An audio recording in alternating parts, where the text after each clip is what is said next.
Sekapur sirih tentang sejarah militer Arab Islam. Orang Arab Islam memiliki andil besar dalam perkembangan ilmu perang. Bahkan bisa jadi saham mereka di bidang ini lebih besar urgensinya dibanding bidang lainnya, termasuk bidang sastra dan ilmu pengetahuan. Padahal kita tahu, bangsa Arab Islam adalah bagian dari rantai ketersambungan ilmu dalam peradaban dunia. Orang-orang Barat banyak mengambil ilmu dari umat Islam. Namun, dalam seni perang, sumbangsih peradaban kaum muslimin tak kalah besar peranannya. Karena umat Islam mengubah citra perang bukan semata-mata sebagai ajang saling bunuh, tapi ada nilai-nilai humanis, ada nilai kasih sayang kepada tawanan, dan lain-lain. Karena faktor kemanusiaan inilah bisa jadi sumbangsih umat Islam dalam ilmu perang lebih urgen dibanding sumbangsih besar mereka di bidang lainnya. Seni perang modern.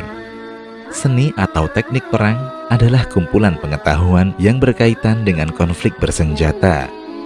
Tujuannya adalah untuk mewujudkan sesuatu yang gagal dicapai dengan cara damai. Dan seni perang ini meliputi 3 hal. Yang pertama, strategi berperang. Yang kedua, seni operasi perang. Dan yang ketiga, taktik. Pertama, strategi berperang. Strategi berperang meliputi banyak hal. Di antaranya, bagaimana operasi perang dilakukan, metode dan sarana apa saja yang diperlukan untuk menyukseskan operasi militer ini. Karena itu, strategi perang ini ditetapkan setelah sebelumnya mempelajari keadaan musuh, bagaimana kekuatan dan kemampuan mereka. Kemudian menentukan arus serangan utama dan arus serangan sekunder, menentukan pasukan inti, dan di mana mereka ditempatkan dalam pertempuran. Termasuk juga menyiapkan kekuatan materi perang, menyesuaikan senjata-senjata dengan jenis operasi dan kondisi peperangan. Semua ini dikoordinasikan dan disusunlah strategi peperangan untuk mencapai hasil yang diinginkan. Kedua, seni operasi perang. Setelah strategi perang ditetapkan, maka selanjutnya adalah bagaimana mengoperasikannya di medan pertempuran. Metode seperti apa yang digunakan untuk memaksimalkan pasukan utama. Kemudian masing-masing kelompok pasukan dikoordinasikan untuk mencapai tujuan yang sama. Apakah cukup 1 batalion yang bergerak atau melibatkan banyak batalion? Ketiga, taktik peperangan. Dalam peperangan ada taktik umum dan taktik khusus. Taktik umum terkait dengan senjata apa yang akan digunakan, dan taktik khusus bagaimana pengoperasiannya di medan tempur. Sejarah perkembangan militer Arab Islam. Sebagaimana disampaikan di awal, bangsa Arab Muslim memiliki andil yang sangat besar dalam perkembangan ilmu perang. Bagaimana tidak? Lihatlah sejarah penaklukan yang dilakukan Arab Muslim. Mereka memulainya pada tahun 13 Hijriah atau 634 Masehi.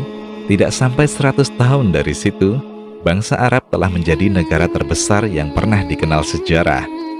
Coba bandingkan berapa ratus tahun negara adidaya seperti Romawi dan Persia untuk membangun kekuatan sebesar itu dan penguasaan wilayah seluas itu.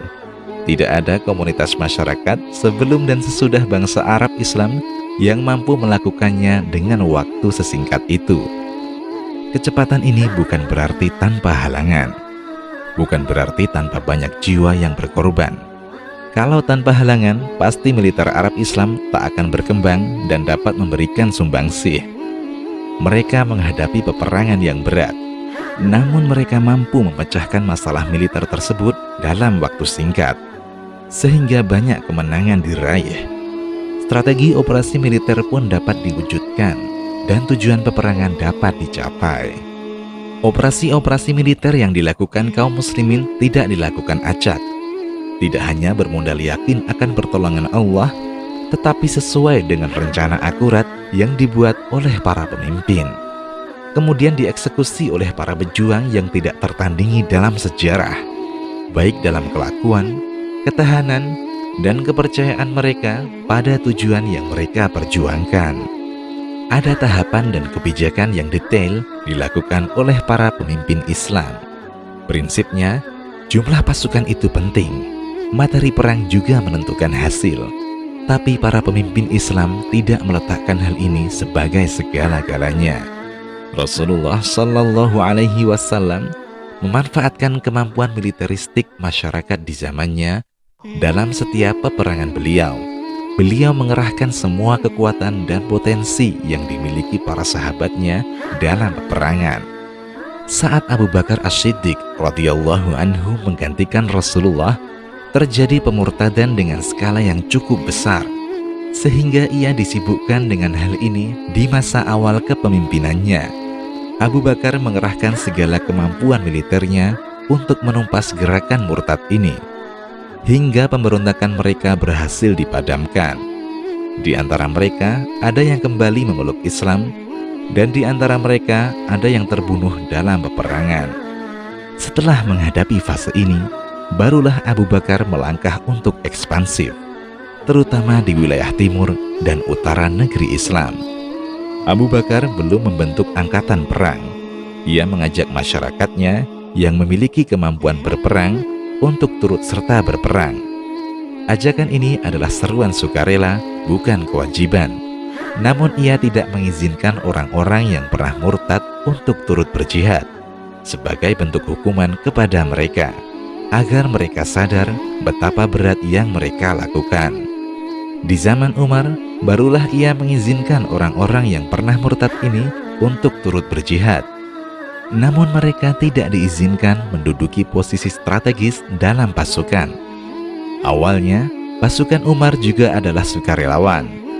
Kemudian di zaman pemerintahannya ini, barulah dibentuk tentara resmi.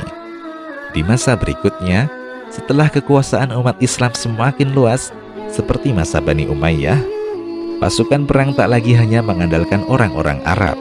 Setiap masyarakat Islam, suku dan ras apapun, diizinkan untuk turut dalam aksi militer. Tidak ada diskriminasi. Tentu hal ini berdampak positif. Pasukan Islam pun semakin besar jumlahnya. Bahkan di antara orang-orang non-Arab pun menyandang status sebagai panglima perang, seperti Tariq bin Ziyad.